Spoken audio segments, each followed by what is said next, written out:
abantu bafite ikintu cy'ubusambo. N'ubusambo gutubwo umuntu arafungwa mwari muziranye mwakoranaga akarinda afungurwa utamusuye. Umuntu wigeze abura umwanya wo kujya gusura umuntu kuri gereza, akenshi baje bati mukecuru ararwaye, ukohereza amafaranga y'ibinini kuri momo. Urumva kuri momo yasimbuye ubumuntu.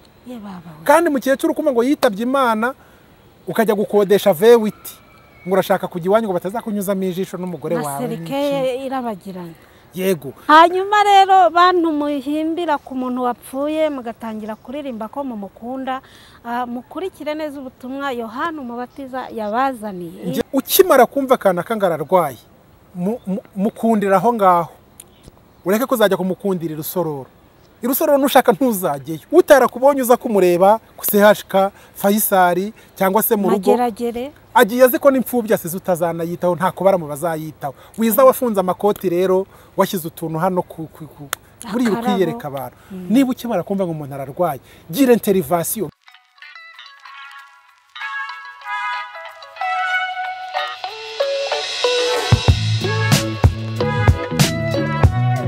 Ziba News TV nongeye kubashimira ko muhora hafi yacu kuri channel yacu kugira ngo mukurikire ibiganiro bitandukanye tuba twabateguriye. Uyu munsi rero turi kumwe n'umugabo w'inararibonye haba mu mwuga w'itangazamakuru no mu buzima busanzwe, kuko hari benshi bamufata nk'ikitegererezo. Tuguhaye ikaze muntu turi kumwe. Mwakoze cyane Iriba News. Mwatangira mwibwira abadukurikiye. Jewe nitwa Nibishaka Jean Baptiste, benshi banzi ku izina rya Yohana Umubatiza. Ndi umunyamakuru, nkaba ndi umunyamakuru kugeza uyu munsi. Navuga ko ari rwiyemeza mirimo kubera ko ushobora kumbona ku bitangazamakuru bitandukanye ukaba utakwibaza byinshi kubera ko mbikora mu buryo bwo kuba rwiyemeza mirimo runaka bitewe n'amasezerano atandukanye ngerana n'ibitangazamakuru. Hanyuma Mubatiza, uyu munsi wa none nk'umuntu ukorana bya hafi n'abaturage, hari ikintu nsigaye mbona, sinzi niba kera cyarahozeho ariko simbizi kuko nanjye sindi umwana ntabyo nzi, aho umuntu ashobora kurwara akaremba ukabimenya, swate ni mwene wanyu cyangwa n'umuntu mwakoranye cyangwa n'umuntu mwiganye ukabimenya ko yarwaye, menya ko Mubatiza amaze ukwezi kose mu buriri ntumugereho, ariko wakumva ngo yapfuye umva ugashakisha ifoto ye na twa dufoto twa kera tumwe bashyiraga ku karangamuntu ari agatwe gusa kagaragara, agahiga ubundi ugakubita kuri social media. Yego. Gatangira ukavuga ibigwi bya Mubatiza kandi mu by'ukuri akiriho, akirwaye cyangwa se si ngombwa ko narwara. Erega nshaka no gufata telefone nkaguhamagara nkakubaza ni uraho umeze ute mu rugo baraho. Ibi bintu byo kwita ku muntu wapfuye kurusha umuzima ubibona ute nk'umuntu ukorana bya hafi n'abaturage? Urakoze cyane. Reka yenda mbiganishe, hari ijambo rikunze kubaho abantu bavuga ngo ibihe byarahindutse. Ngiye mu myaka ndimo ijya kugera hafi muri 50, ibi bintu ntangiye kubibona ubu ngubu, aho abantu babaye abadahambana, niko nabyita muri aya magambo. Uko generasiyo iri kugenda iza abantu barikunda kurushaho, hanyuma bagakunda ibyabo n'ababo utuntu nk'utwo ngutwo, ariko mu gice gitoya. Niba ari bya bindi twavuga ngo mu minsi y'imperuka urukundo rwa benshi ruzazima, ariko je simbihuza n'ubwo buryo, ahubwo abantu bafite ikintu cy'ubusambo.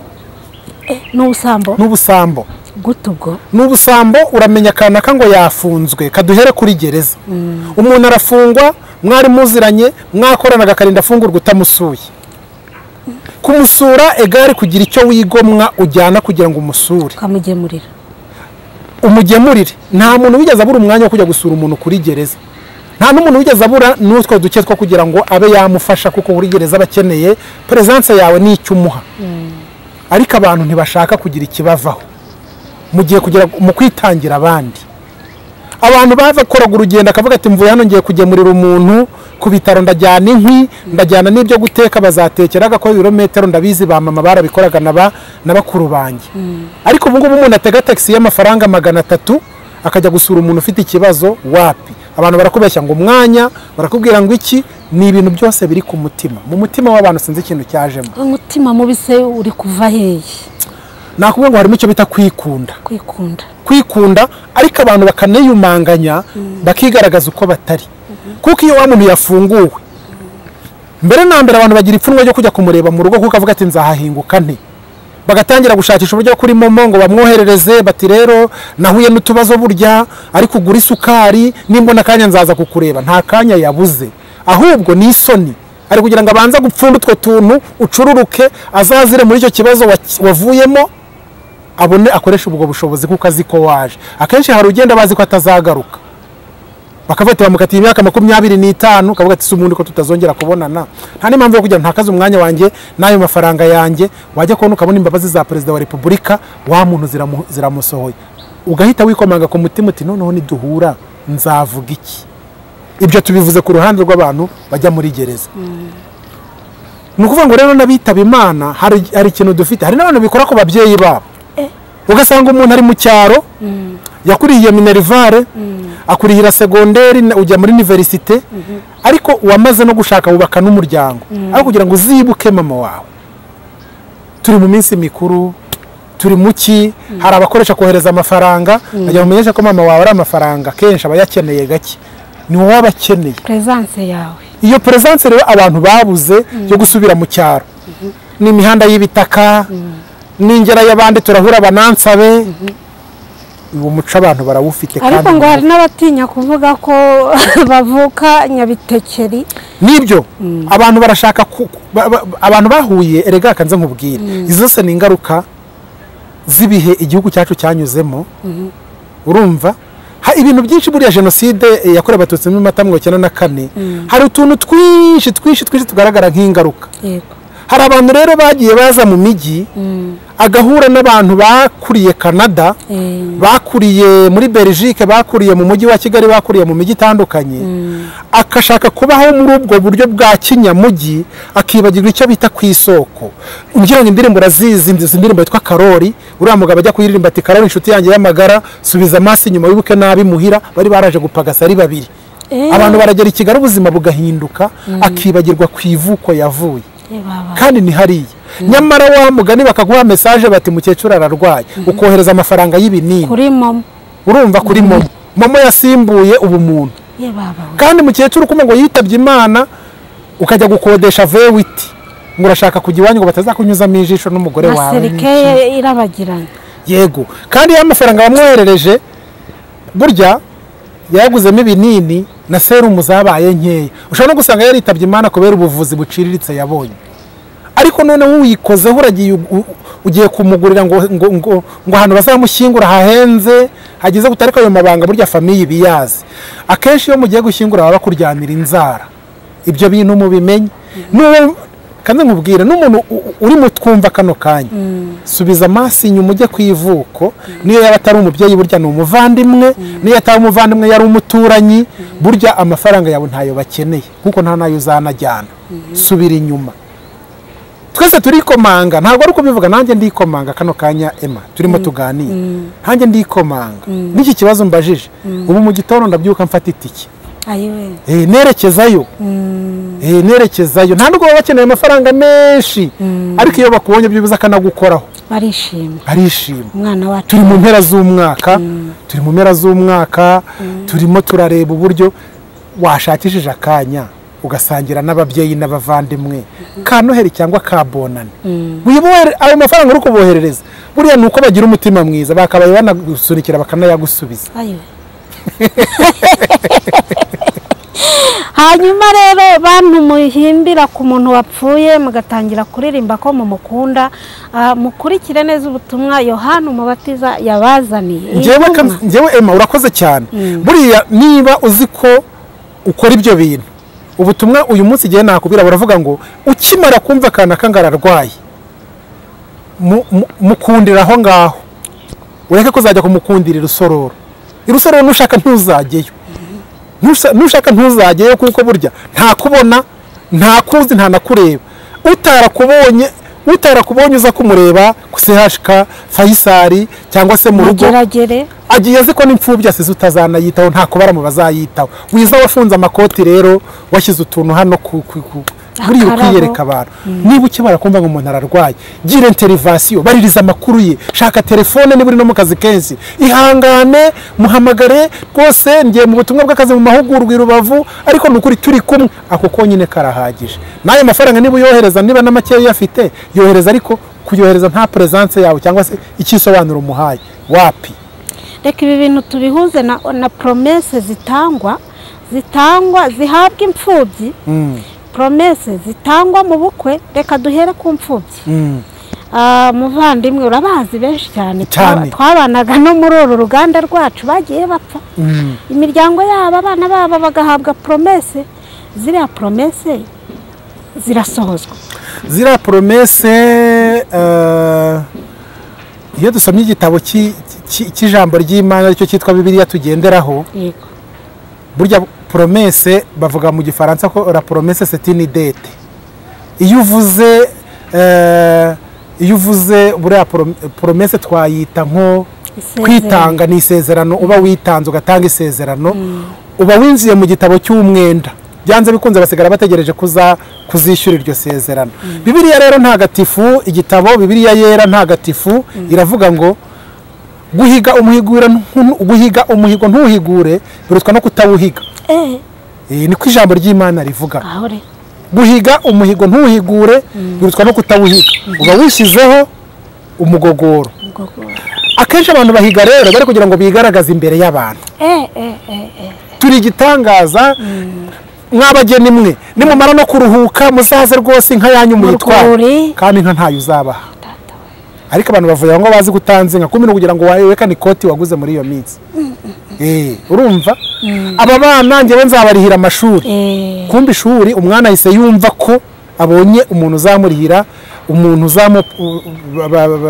ubera umubyeyi ariko urahavuye telefone ntiwongeye kuyitaba urumva kumbi ni ukugira ngo muri iyo minsi wishimishe abantu batanga inka ntizitahe buriya nababwiye ngo ku mugayo uba winjiye mu gitabo cy'umugayo udahiguye uwo muhigo biritwa nuko wakicecekera ni kimwe no kwitanga hari abantu benshi bari kuva mu matorero n'insengero kubera iki akenshi mu matorero buriya kugira ngo bubake insengero abantu baritanga icyo bita kwitangisha abantu umuntu akagira isoni akavuga ati none se kana Emma arahagurutse urumva nkunda gutanga urugero ku mugabo witwa Rukizangabo kuko ni inshuti yanjye cyane Rukizangabo arahagurutse Yohana ko dukorana Yohana umubatiza asigaye yicaye nanjye ngahaguruka kandi muri iyo minsi nifite utubazo Rukizangabo se ko tanze ibihumbi 100 byo kubaka urusengero ariko njye warenza ukagira ngo turi mwipiganwa rwose urwiganwa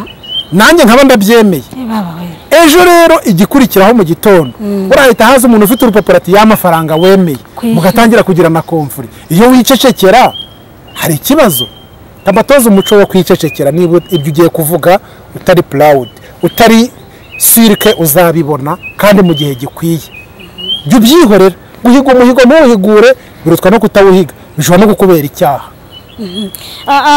ndibaza mu kanya wari ukomoje ku mateka sinzi niba ndi buvuge muri rusange ko ari ibikomere twasigiwe na jenoside ariko se jenoside imaze imyaka 20 irangiye uyu muco wo kubura ubumuntu abantu bakaba inkundamugayo ariko nabyita nabyo tubyitirira ingaruka za jenoside kuri iyi ngingo twavugagaho ijyanye no kwita ku bantu bagenzi bacu bene wacu ndetse n'abatari bene wacu ho ntiwabihuza cyane ariko isano y'abanyarwanda isa naho yangiritse none se Emma niba muri abashakanye warashakanye n'umugabo cyangwa n'umugore kugeza uyu munsi ukabona nta gitekerezo gihari cy'uko agomba ngo tujye gusura mama ubundi abashakanye bagombye kubwirana ibyo bintu ngo hari n'ababeshya ko nta babyeyi akambwira ati muri bije dufite uyu mwaka buri mwaka mu gihembwe tuzajya dufata umwanya dufite imodoka dufite n'umushahara tujye mu cyaro turebe umubyeyi wanjye nituvayo muri trimestre itaha tujye kureba umubyeyi wawe ababikora ni bangahe n'ababikora hari uruhande ruba repui le plus puissant rukagira imbaraga ugasanga barahora muri famiye imwe yenda y'umugore cyangwa y'umugabo bitewe n'imbaraga aho ziri ariko akenshi usanga ari kuri famiye z'abagore abagore aribo usanga umuntu arajya kwa nyirabukwe ku muntu wamubyariye umugeni ariko ugasanga umugore we ntagashyira imbaraga kugira ngo bajye kuri famiye y'umugabo. Iki kintu niba mvuga ugeze kuri pourcentage ukajya kuri iyi deba wasanga kiriho kubera iki rero kubera ko abantu ntabwo bafite uyu mutima, ntabwo uyu mutima uhari, ntabwo ikibazo ari ubushobozi, ntabwo uyu mutima uhari. Ubu muntu se uretse se ubu muntu ubu muri Kigali ho ni bangahe abana baza bagatsinda ishuri akaba yenda bavuga ati tumurihire ego byose biracyabaho ntibibaho nawe urabizi. Kera rero umuntu yaravuga ati maruma bi Kigali akana ko kwa kana kakatsinze maruma bi Kigali ubwo yatsinze tumuhamagare yenda azaturihira amakaye ariko ubu baramagara umuntu aravuga ati reka nanjye byaranze ariko kwigomwa akantu gato ereka n'ubushobozi bwabura ariko burya habiho ibisobanuro kubwira umuntu uti rwose murabizi simbanga ariko nzabona amakaye abiri ntimuzabingayire nanjye mfite sharije burya dore na ka korodine burya nako karatsinze cyangwa se muri iyi minsi nagiye no mu mwenda wo muri banki nicyo kintu nacyo gifite suruse. Hari uburyo abantu bashaka kwigaragaza ariko bari ugasanga umuntu ashaka kwerekana ko kazahembwa 600,000 ahembwa miliyoni abantu bazi ko ariko ahembwa nyamara yagiye muri credit ya banke ahembwa 50,000 ariko arashaka kwigaragaza nk'umuntu ugihembwa ibyo 600,000 nabyo ni ikibazo buriya gikomeye. Sibwiye umuntu ko wafashe credit kugira ngo ukore projet ariko muri iyo minsi nta mafaranga ufite nta kibazo bitwaye. Uvuze credit ka umwana w'umusore wambwiye ukuntu yagujije amafaranga y'inkwano mu bati nk'umuntu mukuru w'umugabo birakwiye ko umuntu aguze inkwano kuyiguza rero nagira nkubwire yuko mu nkundo yenda tuzongera tuganire nanakubwira experience ko yo mu rukundo nabwo uburyo rwagiye ruhindura isura ntago ari umusore wagujije inkwano ahubwo ni umukobwa watumye aguza inkwano pressure ego ayiwe ni presiyo y'umukobwa ati guza uzankwe umva guza nushaka uzabona icyo wishyura ariko ushimisha iwacu ibindi bizaba nyuma ntago bindeba. Ayiwe data ntago umusore ashobora kwibwiriza avuga ngo ngiye kwaka credit ahubwo umukobwa niwe ubigira mu ruhari iyo niyo n'indi deba. Ayiwe data hari umuntu akubwira ati umva hari no kubwira ati genda wibe niba tagufata ntago bindeba ariko uze ukemura ikibazo cyo kugira ngo tubane. Ubwo rero wenda ikibazo nari ngihereye hagati ariko mise ntekereza rya jambo wa mudepite cya kibazo ahirutse kugaragaza avuga ati n'ubundi inkwano ikwiye kuvaho kuko ni umugogoro. Si ubundi inkwano Emma inkwano uretse kuba ari agaciro k'umugore ko yakowe ari umuco akaba ari n'umuco n'ikimenyetso gikomeye kandi kera ko nibi tuvuga byo kujya kuguza muri banke ko habagaho inka n'utarayigiraga ajyaga gukora icyo bita gutenda akajya gukorera kwa sebukwe bikagira n'igihe kwa sebukwe bamugirira impuhwe akambwira bati rekeraho imibyizi yerekeraho imibyizi genda rwose utwara umugeni wawe. Ibi bintu by'igiciro ugira ngo ntibishyirwaho akenshi n'amafamiye no kwifuza uko kwifuza se ubundi ikibazo cyanjye cyagiraga kiti ubona ari ngombwa ubundi mu gihe tugezemo inkwano ni ngombwa. Inkwano ni ngombwa kuko ni umuco inkwano igomba kubaho ahubwo inkwano ninde washyizeho umubare w'amafaranga. Ako niko kabi kuri ngewe inkwano yagombye kuba inka ni inka kubera ko yenda nta rwuri ruhari. Inkwano yagombye kuba ikimenyetso yagombye kuba ikimenyetso gishingurwa n'ahantu bati iyi ni inkwano. Niba inka yaratangwaga nayo ntago bavuga ngo ni inka ifite ibiro 20 cyangwa ifite agaciro k'amafaranga ya naya. Inka yari ikimenyetso kugira ngo bifate umuco w'Abanyarwanda. Niba mwarashyize mu mafaranga rero inkwano yagombye kuba ifaranga rimwe reka da ry'ikimenyetso iri rimwe ry'ikimenyetso unyibukije inkuru nabyutse nsoma bavuga ngo nikwiye kurenga 15. oya inkwano niba ari amafaranga yagombye kuba ifaranga rimwe ry'ikimenyetso kuko ari ikimenyetso kuko birenze rimwe twatangira kubara ngo ubwo niba ari ema tugiye kubara aya mafaranga n'ayiki ukuguru ni 3 ayiwe ukuboko ni 7 urumva umuntu mutangiye kumupatajamo ibice urumva sinzi rero niba umuntu twamubaramo iyo migabane mu bice bimwe na bimwe hari aho nagiye nka za Bugesera, Rusizi, Nyamasheke bavuga ngo bo bareba amashuri umukobwa yize bakamukwa bakurikije nyine agaciro ke bakabarira mu mashuri. Urakoze kubyivuza guta agaciro ke agaciro k'umuntu rero ni nka kundi waba dogiteri warize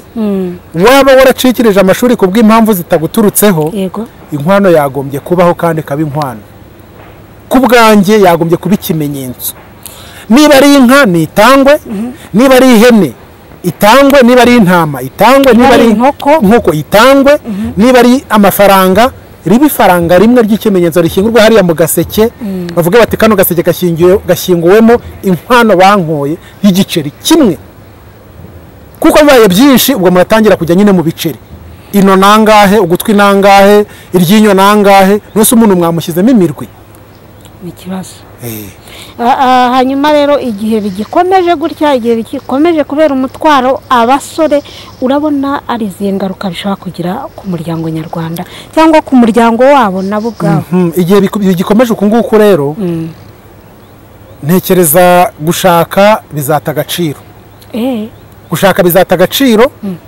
umuntu ajya yigendera ageze mu myaka 50 avuga ati hajya ndi mu biki ko ndi kubona byabaye imibare hanyuma iyo ngewe muri communauté ngiye muri cya kiganiro amakuru muri quartier iki kibazo ndakibaza iyo mbonye urubyiruko rudashaka n'urwishingira bambwira ko baba bari gukwepa izo nkwano nibyo bisabwa kugira ngo mu miryango babati ababyeyi banze kubyumva duhitamo kwiganirira kubera ko nari namukunze turigendera bigushije abantu mu mutego wa mbere w'ubupagani bigushije abantu kutaba aregistre mu mategeko no kwandikisha abana kandi ababyeyi bya bindi bari bagundiye na ya mico barasigaye n'ubundi ntabyo babonye bibyaye amakimbirane mu muryango wubatswe mushyashya abandi bibereye aho ngaho banze gushaka bahisemo kwibera ibirara n'uburaya iki cyerekezo umuti wabyo urabuhe rero mukanya hari ibintu wavuze bikomeye bijyanye no kwikunda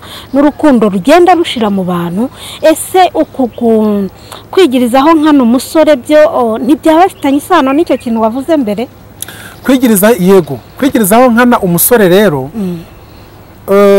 buriya ababyeyi ku rundi ruhande hari n'abo baba batabigizemo uruhare rukomeye cyane ndaza kugaruka no ku bakobwa abakobwa boburija abasore uko ibintu byagombye kugenda urugo nta kopi y'urugo ibaho ubukwe nta kopi y'ubukwe ibaho warebye ngo Emma yakoze ubukwe bwari bumeze gutya bwari burimo ibi n'ibi nayo ikagenda ugakoporora yewe na za nama z'ubukwe kenshi ku bijyanye na bije z'amapuro nkunda kuyobora ubukwe nk'abaye musi cyangwa se nk'abajya gusabira abantu ariko iyo tugiye mu nama y'ubukwe jya kubona nkabona zanye urupapuro rutondetseho ibintu nkabwira ngo mwabyanditse ryari akambwira ngo twabikuye kuri mashini ngo y'ubukwe bwande bwa Claude cyangwa se bwa Emma reka da urumva nta muntu wicara ngo yikorere ngibi avuga ati ngiye nzabona ubu bushobozi covid yaduhaye isomo itwereka uburyo umuntu ashobora gukora ubukwe n'abantu bake n'ubushobozi buke n'umwanya muto n'ahantu hato big tent ntazari zihari abantu barabanye inkwano ntago zakururanye abantu barabanye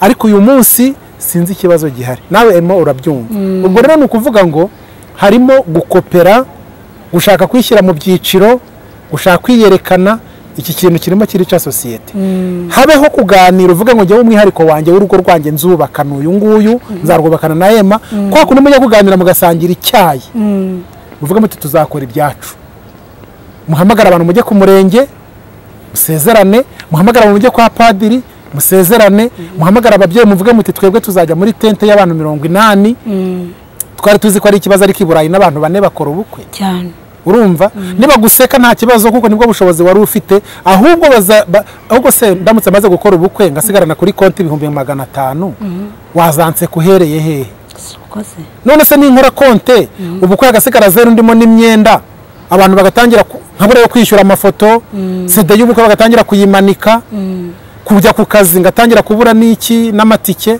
nibwo bazanshima nuko bagombye kubigenza rero abantu batangira bakereye udushya avuga ngo Emma yabanye namubatiza bakoresheje 70,000 bonyine baraza bakora ubukwe banaribana ariko kuri konte yabo byarantunguye ejo bundi nyuma y'ubukwe barafite 700,000 akazi ntago bigeze bajya muri credit ujya muri credit gute kubera ugiye gukora ubukwe bantu mudukurikiye ibi bintu mu byo ndiceho akarongo mubatiza ari kubabwira ibintu bikomeye nuko bimeze no kuvuga ngo wa wundi ufata credit kubera ubukwe bwanarangira agasigara adafite nayo kwishyura CD y'ubukwe wa mugani wawe ni ikigwari ntabwo ari ikigwari ahubwo ni ubwenge buke warubuze ngo uri budoma gatoki no ku bakobwa abakobwa rero navuze yuko umusore akenshi abashaka ibintu byoroheje biciye bugufi ku musore kuko nta n'ikintu mubajije ngo uvuge ngo tuzakora ibi n'ibi nibwo uti ahubwo se umusore kubwe wakabaye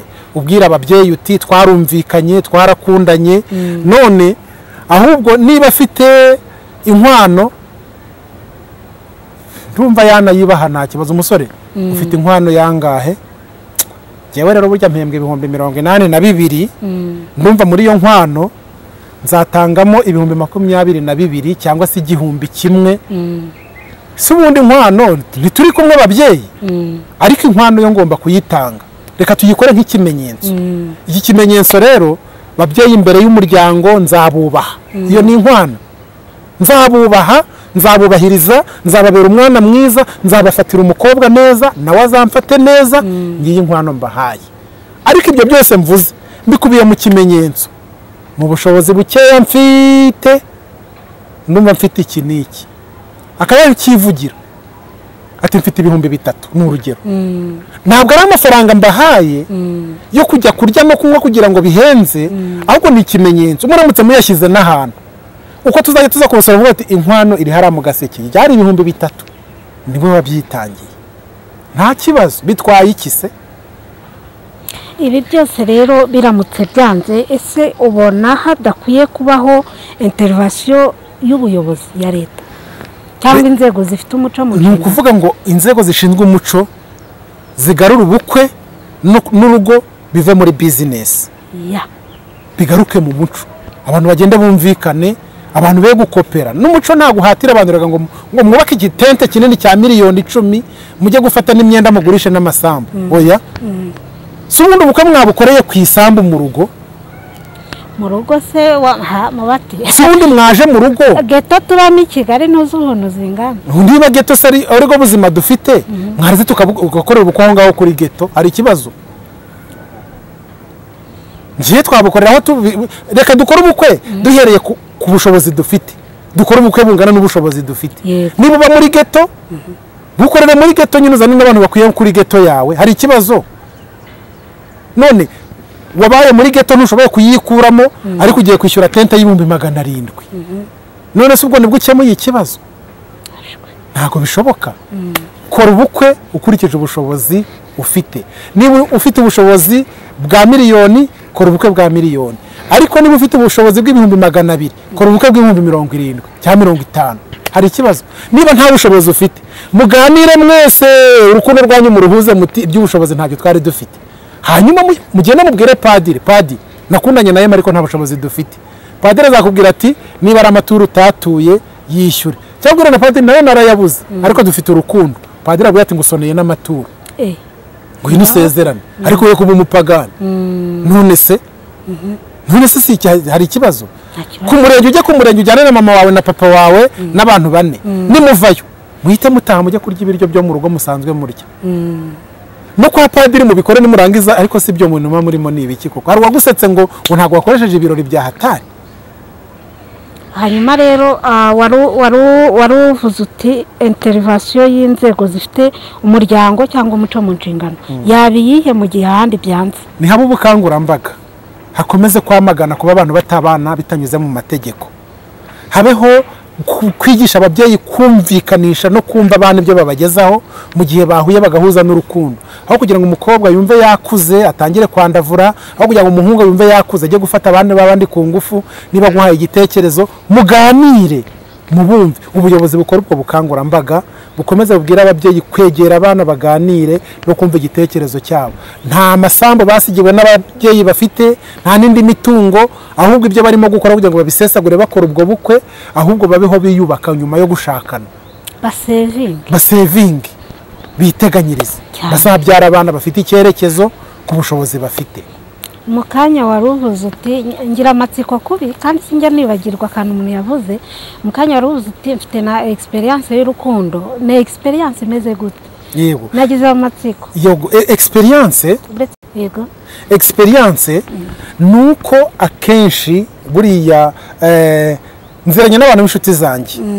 Nabikubwiraga kuri experience ijyanye n'abantu nkunda gutahira ubukwe, ngiye kubabera MC, ngiye kubasabira abageni cyangwa se ngiye gusabwa umugeni. Yego, akenshi ubukwe nagiyemo ndababwira ngo baravuga ngo ibyo byabuze ntago ari ibyanyu, munabikure no mu mubare. Iyo tugiye mu nama y'uko agatondeka ibintu ndababwira ni muzana urwo rupapuro, ibi ngibi mwabikuye he, ibi byose mubikuremo, ni ngewe nzaba mpari ndi MC. Nihagera ku mwanya wo gutanga ibi, kera batangaga itabi, ngo itabi ryabuze bagahangayika, iryo ryo ninjye nzaba ndi MC, ntago tuzarivugamo. Uzajya gukomporinga ko tuzashyizemo itabi azaza bimbaza ajye kurega ku murenge. Urumva ibi ngibi bavuze ngo habuze ngo ibijerekani byabuze, ngo ibidahira byo kudahisha, ibyo ngibyo uwo mwanya turavuga ngo nta bihari nyine ngenda bizi. None se ubukwe ntiburangira bukaba? Nibavuga ko wishe umuco. Wishe ubukwe gute? Wishe umuco? Nta muco n'ubushobozi. Harimo kureba ukuri, realite turiho, tugendere kuri realite. Yego, n'umuco tuwuha agaciro kawo. Urumva twe none se umuco kujyamo imyenda tukerekana ibyo twagiyemo imyenda niwo muco, cyangwa twarebye ahubwo ibyo tudashoboye bitubishyire muri gahunda. Ibyo tudashoboye si ibyacu, ariko ubukwe buraba rwose. Niba tudashoboye kuzajya i Kigali n'amakwasiteri, turajya ku isambu dutumira abantu baho hafi bashoboye kuza n'amaguru, ariko ubukwe bube. Yego, nuko bimeze. Cyangwa se bajye no kubukorera imbere y'abakecuru n'abasaza. None tujye guturitsa champagne, tujye gushaka amagato y'ibihumbi 30 yayandi y'ama etage, ngo kubera twabibonye kwa Yema nta bushobozi dufite. Muzane umutsima w'uburo, muzane n'intamyi tunyuzemo. Si umuhango se wo gukata umutsima ntubaye. Ibi bintu uri kuvuga hari abo wabibwira bakabyumva bakabikora? Birakorwa, amaze kubibona ahantu harenze 3. Nibyo byatangiye no kwinjira no mu kizungu none. Champagne zandi ziturika zigira gute. Hari ubukwe njyamo ugasanga abantu batangiye guhindaguranya, bari gufata fanta cyangwa ya champagne bari buturitse bashyize ku ruhande rw'umusaza, bakavuga bati rero muyinyuze inyuma zabaye nkeya, twongere tuyigarika gakora 3. Ubwo se nibwo busirimu?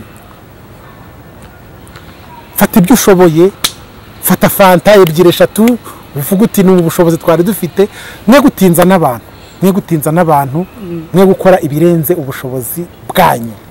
Urakoze cyane, turagushimiye. Isomo nkuyemo ngewe nka Yema nuko nta bintu byo kwipasa muremure. Hari umugani bajya baca ngo userutse ukwari sinibuka ibindi, ariko rubyiruko babyeyi mutwumva buri wese agende uko imbaraga ze zingana. Mubatiza urakoze, turagushimiye cyane ku kiganiro cyiza tugiranye. Akabazo k'amatsiko nanibagiwe, Mubati, mu buzima bwawe busanzwe umenye ubwenge kugeza uyu munsi, nakaye kantu kagakoryo wakoze kavuga uti kabisa aka kantu nagakoryo n'urwibutso nzakabwira n'abana banjye? Akantu kagakoryo nakoze rero ndi kwiga muri segonderi, narirwaniriye rimwe, mbona uburyo nari nagiye kwigamo byari bigoye. Hanyuma uburyo byari bigoyemo byari bigiye kuba koma ko nshikiriza ishuri bitewe naho nari ndimo kwiga. Tuvuge nk'urugero nka kwa kundi umuntu akaba yakubwira ngo jya kwiga, yenda uri mu kazi, mu kanya akaba avuye kuri ya poste yari ariho, haza umuntu umusimbuye akavuga ati ubundi uriya yagiye kwiga ati. agakoryo nakoze rero icyo gihe nari ndi kwiga muri ESA Gisenyi ni École de Sciences de la Santé ndahabona cyo nakoze ubwo nari ngeze mu wa gatandatu turi hafi gususha biba ngombwa ko bishaka ko mpagarika kwiga basuspanda kubera ko uwasimbuye umuyobozi wanyoboraga icyo gihe yifuje ko naza ngatanga ibisobanuro by'ukuntu nagiye kwiga ngahita nanahagarika no kwiga kandi urumva nari ngiye gususha kugira ngo mbone diplome cyo nakoze rero nahise negura igare ntangira ubukangurambaga bwo kwigisha abanyeshuri muri icyo gihe ibijyanye no kwirinda sida n'inda zitateguwe ryatangazamakuru ritangiye kera noneho ubwo muri segonderi mva umunyeshuri muri segonderi nafashe igare koko nshaka n'abantu bantera inkunga nandikira abantu mu mujyi wa Rubavu icyo gihe niho nandi kwigira bamfasha ndibuka umugabo ukora imigati witwa Habibu namugezeho negera wari prefe w'intara icyo gihe n'umugabo witwaga Mitsindo Fideli barambye icyo gitekerezo ni sawa naragiye mu kugera ntabwo ari imbaraga nyinshi nari mfite ku igare ahubwo nagiraga ngo ninsoza urwo rugendo uko nagomba kuzunguruka igihugu cyose mu mashuri narabikoze ibyo bintu mfata igare ndagenda mpera Kibuye ngera Kibuye nkashaka n'abanyamakuru ndibuka umunyamakuru witwa Ningiye Emmanuel uramwibora munsi ndamubona turahura rwose araza yari yantegereje narawandikiye muri Orenfor icyo gihe mvuga no kuri radio Rwanda uko urugendo rwagenze ibiki byose ndakomeza ngera Icyangugu hari undi munyamakuru nawe yitabye Imana twaga Ntabana Anthony ngera Icyangugu nzamuka Gikongoro ngera Butare manuka Nyagatare ngera Kibungo ncabyumba mpinguka nsubira Gisenyi nigare uri umunyonzi hatari ibyo bintu rero nabikoze ngamije kugira ngo ngire byibuze akazina gato nzagenda ntakambira umuntu ukuriye urwego rurenze urw'uwo muntu waruje kunyobora mubwira uwo ndiwe n'ikibazo nagize niyo nzira naciyemo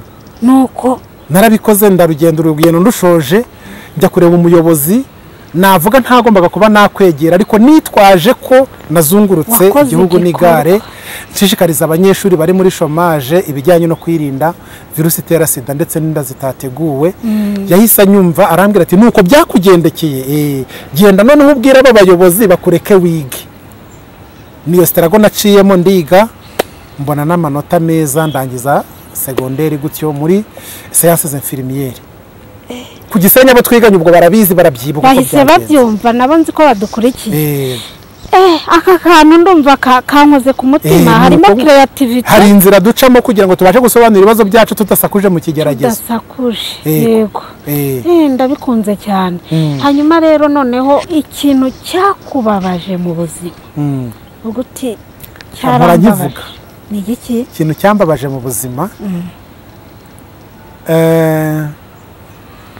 nakiganiriye n'umuntu witwa Chita ndamubona ikintu cyambabaje mu buzima tugira ikintu cyitwa imbehe ufite imbehe yawe nanjye mfite iyanjye iyo saa sita zigeze cyangwa ukwezi kugeze imbehe yawe irakugaburira ikanasukurwa cyane ikintu cyambabaje mu buzima rero ni ukubaho umuntu akumva yuko imbehe yawe imwe n'imbehe ihora igaramye umuntu akaba yakumva ko imbehe yawe yakubama yayubika uwo ko ari mubi kandi noneho ngisubiramo nigeze kukivuga adashobora kurira kuri izo mbehe ebyiri kuko ntiwakora mu myanya ibiri y'akazi abantu batekereza ko kumva ko ibyo bakora byagamize kubika imbehe ya mugenzi we cyangwa y'undi muntu kandi imbehe yawe ikagumiza ikagarama ujye wishyira muri uwo mwanya uvuga ngo iyanjye yo yubitswe byagenda bite ubwo rero ni isomo mu buzima no muri media nabivugaga mu kanya nigeze kubivuga mu kiganiro twigeze kuganiraho nabwiye yuko mu itangazamakuru tugomba kwicisha bugufi tukirinda icyabangamira abagenzi bacu cyangwa kigatuma n'imbehe y'undi yakubama ndetse n'abatunze biturutse ku cyo wita wowe kumena umuti cyangwa se kwerekana ko uri umuntu w'inararibonye ujye umenya ko atari savings nziza wowe urimo wikoraho biramutse ari wowe ijambo ry'Imana reka ndisorezeho riravuga ngo icyo tifuza ko wakorerwa ukagikorera mugenzi wawe urakoze ndagushimiye urakoze cyane